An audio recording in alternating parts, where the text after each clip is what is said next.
আসসালামু আলাইকুম। প্রিয় দর্শক, নিশ্চয়ই আপনারা এর মধ্যে সবাই জেনেছেন যে বৈষম্য বিরোধী ছাত্র আন্দোলনের কেন্দ্রীয় কমিটি বাদে সারা দেশের সব ধরনের কমিটি বিলুপ্তি ঘোষণা করা হয়েছে। কেন করা হয়েছে তাও আপনারা নিশ্চয়ই জানেন। এই বৈষম্য বিরোধী ছাত্র আন্দোলনের বিভিন্ন পর্যায়ের নেতাকর্মীরা চাঁদাবাজি থেকে শুরু করে বিভিন্ন ধরনের অপকর্মে যেভাবে লিপ্ত হয়েছিল বা লিপ্ত আছে, একেবারে অনিয়ন্ত্রিত অবস্থায় চলে গেছে, সেটিকে কন্ট্রোল করার জন্য কেন্দ্রীয় কমিটি এই সিদ্ধান্ত নিয়েছে। নিঃসন্দেহে তাদের এই সিদ্ধান্ত আমরা সাধুবাদ জানাতে পারি, কিন্তু একই সঙ্গে তিনটি প্রশ্ন। শুধুমাত্র বিভিন্ন পর্যায়ের কমিটি বিলুপ্ত করেই কি বৈষম্য বিরোধী ছাত্র আন্দোলন বা তাদের যে ফাদার বা মাদার সংগঠন এনসিপিরও বিভিন্ন পর্যায়ের নেতা কর্মীরা রয়েছে তাদেরকে নিয়ন্ত্রণ করা যাবে? দুই, এনসিপিও কি বৈষম্য বিরোধী ছাত্র আন্দোলনের মতো নিঃশেষ অবস্থায় যেতে চলেছে? তিন, এইগুলোর জন্য দায়ী কারা অথবা কে? চার, কেন বৈষম্য বিরোধী ছাত্র আন্দোলন বা এনসিপির নেতাকর্মীরা এতটা বেপরোয়া হয়ে উঠল এবং উঠছে সারা দেশে? আমরা জানি যে সবশেষ যে ঘটনাটি, রাজধানীর গুলশানে আওয়ামী লীগের একজন কেন্দ্রীয় নেত্রীর বাড়িতে 1 কোটি টাকা চাঁদা দাবি করা হয়েছিল বৈষম্য বিরোধী ছাত্র আন্দোলনের একজন প্রভাবশালী নেতা রিয়াদ সহ তার সাঙ্গপাঙ্গদের মাধ্যমে। 10 লাখ টাকা চাঁদা নেওয়া হয়েছেও এবং আরও 50 লাখ টাকা চাঁদা নিতে তারা একদিন আগে সেখানে গিয়েছিল। পুলিশের হাতে আটক হলো, রিমান্ডে নেওয়া হলো। যাই হোক, এই বিষয়টি নিয়ে তারা অর্থাৎ কেন্দ্রীয় কমিটির জরুরি সংবাদ সম্মেলন ডাকলো, তারা বক্তব্য দিল। মজার বিষয় হচ্ছে, এই সংগঠনের যিনি কেন্দ্রীয় সভাপতি রিফাত রশিদ, তিনি তার বক্তব্যে বেশ হাস্যকর কিছু তথ্য তুলে ধরার চেষ্টা করেছেন, উদরপিণ্ডি বুদর ঘাড়ে চাপানোর চেষ্টা করেছেন। যেমন তিনি বলছেন যে বৈষম্য বিরোধী ব্যানারকে পরাজিত রাজনৈতিক শক্তি ও কিছু বিপথগামী ব্যক্তি ব্যবহার করে নিজেদের স্বার্থ সিদ্ধির অপচেষ্টা চালাচ্ছে। এই প্ল্যাটফর্মের ভাবমূর্তি রক্ষায় কঠোর সিদ্ধান্ত নিতে আমরা বাধ্য হয়েছি। বিভিন্ন মহল ও রাজনৈতিক দলগুলোর শেল্টারে অপকর্ম চলছে। জুলাই যোদ্ধাদের কেউ কেউ বিপথগামী হয়েছে। এই মুহূর্তে বিষয়টি ভিজিবলি নিয়ন্ত্রণ করা আমাদের পক্ষে প্রায় অসম্ভব। স্বীকার করে নিয়েছে নিয়ন্ত্রণ করা অসম্ভব, এর জন্য সাধুবাদ। কিন্তু এর আগে তারা কি বলল? পরাজিত শক্তি মানে কি? আওয়ামী লীগ। আওয়ামী লীগ কী করছে? তারা গিয়ে উস্কানি দিচ্ছে যে চাঁদাবাজি করো, দখলবাজি করো। আর চাঁদাবাজি করো, দখলবাজি করো বললেই তারা চাঁদাবাজি দখলবাজিতে নেমে পড়বে। একেবারে মানে ছেলেমি কথাবার্তা। এগুলো বলে সাধারণ মানুষের কোনো ধরনের আস্থা তারা অর্জন করতে পারবে না, কখনো পারার কথাও নয়। বিষয়টি হচ্ছে যে এই বৈষম্য বিরোধীদের যে আন্দোলন বা অভ্যুত্থান, সেখান থেকে তাদের প্রতি তো মানুষের একটি সম্মানের জায়গা তৈরি হয়েছিল, শ্রদ্ধা কিংবা স্নেহের জায়গা তৈরি হয়েছিল। কিন্তু 1 বছর পরে এসে নয়, মাত্র 1 মাস বা 2 মাস পর থেকেই, 5 আগস্টের 1 মাস বা 2 মাস পর থেকেই মানুষ অতিষ্ঠ হওয়া শুরু করে দিয়েছেন। ক্ষমতা প্রদর্শন, চাঁদাবাজি, দখলদারিত্ব, ঘুষ বাণিজ্য, তদবির বাণিজ্য, হেন কোনো অপকর্ম নেই। নারী কেলেঙ্কারিও রয়েছে, আমি আর সে বিষয়ে বলতে চাচ্ছি না। যাতে এই বৈষম্য বিরোধী কিংবা জাতীয় গণতান্ত্রিক সংসদ না কি আর একটা তারা তৈরি করেছে, অথবা তাদের যে মাদার বা ফাদার সংগঠন এনসিপির নেতাকর্মীরা, অনেকেই জড়িত, কিন্তু কাজের কাজ তারা কিছুই করেনি। তারা শুনেও দেখেও না শোনার না দেখার ভাব করে বসেছিল। এবং এমনকি এই অপকর্মে যারা জড়িত তাদের কেউ কেউ আবার টর্চার সেলও তৈরি করেছিল চাঁদার দাবিতে। যারা যখন চাঁদা দিবে না তাদেরকে টর্চার করত। প্রশ্ন হচ্ছে, কেন এই অভ্যুত্থানের নায়কেরা, এই অভ্যুত্থানের নেতৃত্বরা এতটা বেপরোয়া হয়ে উঠল? খুব সহজ কারণটি হচ্ছে, মনে করুন সিপিবি কমিউনিস্ট বাংলাদেশের কমিউনিস্ট পার্টি অথবা বাসদ, জাসদ অথবা অন্যান্য আরও ছাত্র সংগঠন আছে এদের, তারা কি চাঁদা দাবি করতে যায় কখনো? যায় না। কেন যায় না? তারা জানে তারা শক্তিমত্তার চর্চা করে না, অথবা তারা গেলেই কি চাঁদা দিয়ে দেয়? দেয় না। তার কারণ মানুষ জানে যে তাদের অবৈধ শক্তি নেই। কিন্তু এই বৈষম্য বিরোধী ছাত্র আন্দোলনের নেতারা তারা নিজেদেরকে মানুষের সামনে এমনভাবে প্রকাশ করেছে, উন্মোচন করেছে যে তারা অসীম শক্তির অধিকারী।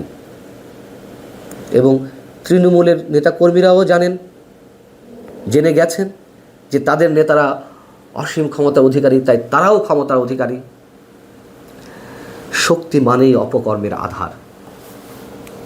তারা জানে যে তাদের সঙ্গে রাষ্ট্রযন্ত্র রয়েছে। এই শক্তির পরিচয় কিভাবে ঘটলো মানুষের সামনে খুব দ্রুততার সঙ্গে?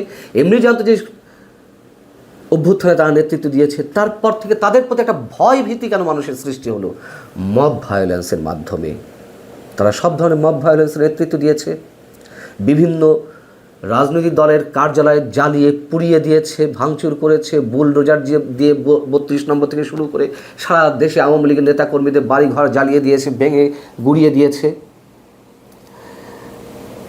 মব হামলার পর যারা আটক হয়েছে কোনো কোনো ক্ষেত্রে তাদেরকে আবার পুলিশের কাছ থেকে ছিনিয়ে আনা হয়েছে। যারা চাঁদাবাজি করতে গিয়ে আটক হয়েছে তাদেরকে ছিনিয়ে আনা হয়েছে। মুক্তিযুদ্ধের মতো আমাদের যে অস্তিত্বের জায়গাটি, সেটিকেও তারা চ্যালেঞ্জ করেছে। গণমাধ্যমের উপর হামলে পড়েছে, সাংবাদিকদের কলম ভেঙে দেওয়ার হুমকি দিয়েছে এনসিপির নেতারা। সিনিয়র রাজনীতিবিদদের সম্মান না করা, এমনভাবে কথা বলা যে তারাই সর্বে সর্বা। সরকারে তাদের প্রতিনিধি রয়েছে, এখনও পর্যন্ত দুইজন উপদেষ্টা রয়েছে। সেই দুইজন উপদেষ্টার সব ধরনের বিতর্কিত কর্মকাণ্ডকে আবার সাফাই দিয়ে যাচ্ছেন প্রধান উপদেষ্টা থেকে শুরু করে, প্রধান উপদেষ্টা প্রেস সেক্রেটারি থেকে শুরু করে সরকারের অন্যান্য উপদেষ্টা। এনসিপির নেতাকর্মীরা এটাও তাদের নেতাকর্মীদের সামনে তুলে ধরেছে যে তাদের কাছে অঢেল অস্ত্রের সম্ভার রয়েছে। এবং তারা এখন বিভিন্ন জায়গায় সভা সমাবেশ করে রাষ্ট্রীয় বিভিন্ন বাহিনীর প্রোটোকল নিয়ে। সেনা সদস্য থেকে শুরু করে পুলিশ সদস্য, নৌবাহিনীর সদস্য, কোস্টগার্ড, র্যাব, এমন কোনো বাহিনী নেই যারা তাদেরকে নিরাপত্তা দেওয়ার জন্য সদা প্রস্তুত নয়। এবং এই যে তারা পুলিশি প্রহরায় বা সেনা সদস্যদের প্রহরায় সমাবেশ করছে গোপালগঞ্জের ঘটনার পরে, তা কিন্তু নয়। তারা আরও অনেক আগে থেকেই 5 আগস্টের পর থেকে যখনও পর্যন্ত এনসিপি গঠন হয়নি, তারা বিভিন্ন জায়গায় যাচ্ছিল গণসংযোগের জন্য, রাজনৈতিক দল করার একটি প্রস্তুতির জায়গা থেকে। সেখানেও তারা এই ধরনের পাহারা পেয়েছে। এবং 5 আগস্টের পরবর্তী বাংলাদেশে তারা প্রমাণ করেছে যে তারাই সর্বে সর্বা, তারা যা বলে তাই হয়।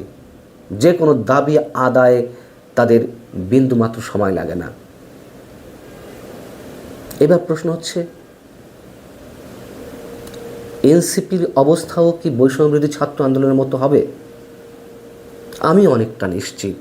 এটা ইতিহাস বলে। পৃথিবীর বুকে অতি দানবীয়, অতি বিরাটকায় ডাইনোসরও কিন্তু খুব বেশি দিন টিকে থাকতে পারেনি।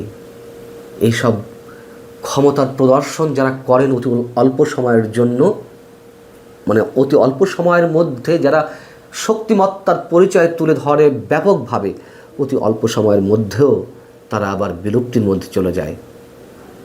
প্রশ্ন হচ্ছে, দায়ী তাহলে কারা? 1 নম্বর দায়ী ব্যক্তি হচ্ছেন বর্তমান সরকারের প্রধান উপদেষ্টা ডক্টর মোহাম্মদ ইউনূস। তিনি এই ছাত্রদেরকে তার ক্যাডার বাহিনী হিসেবে ব্যবহার করতে চেয়েছেন এবং তিনি এই ছাত্রদেরকে অভিহিত করেছেন তার নিয়োগকর্তা হিসেবে। জনমানুষের প্রতিনিধিত্ব বা জনমানুষের প্রতিনিধি হয়ে তিনি সরকারে বসেননি, এটি তিনি নিজেই জানিয়েছেন।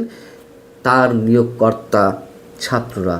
সেখান থেকে ছাত্ররা নিজেদেরকে অসীম ক্ষমতার অধিকারী মনে করতে শুরু করলো আরও এক দফায়।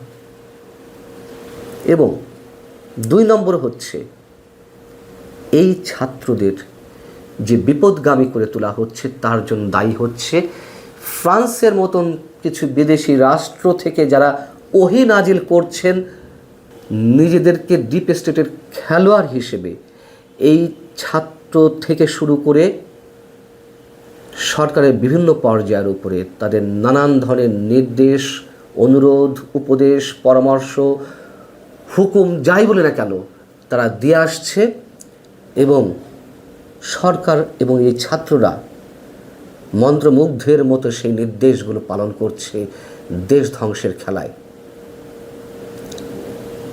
আমরা এমনটি চাইনি। বারবার বলি, এই বৈষম্য বিরোধীদের চোখেই এদেশের মানুষের বিশাল একটি অংশ স্বপ্ন দেখতে চেয়েছিল। তাদের সঙ্গে স্রেফ প্রতারণা করা হয়েছে, ভয়ঙ্কর প্রতারণা। এখন এই যে কমিটি বিলুপ্তির বিষয়, এর মধ্য দিয়েই কি তারা আবার মানুষের আস্থা ফিরে পাবে? প্রশ্নই ওঠে না। তাদেরকে প্রকাশ্যে যেসব অভিযোগের কথা বললাম সব কিছুর জন্য দুঃখ প্রকাশ করতে হবে মানুষের সামনে। তাদেরকে সরকারের যেই বিশেষ খেলা, বিশেষ করে মোহাম্মদ ইউনূস সাহেব, তার অভিভাবকত্ব ছাড়তে হবে। বিদেশ থেকে যেসব ওহী নাজিল করা হচ্ছে দেশ ধ্বংসের অংশ হিসেবে, তাদের অভিভাবকত্ব ছাড়তে হবে এবং এনসিপির নেতাদের সাধারণ মানুষের কাতারে অবশ্যই নেমে আসতে হবে। সাধারণ মানুষের মতোই তাদেরকে রাজনীতি করতে হবে। ভালো থাকুন সবাই। আল্লাহ হাফেজ।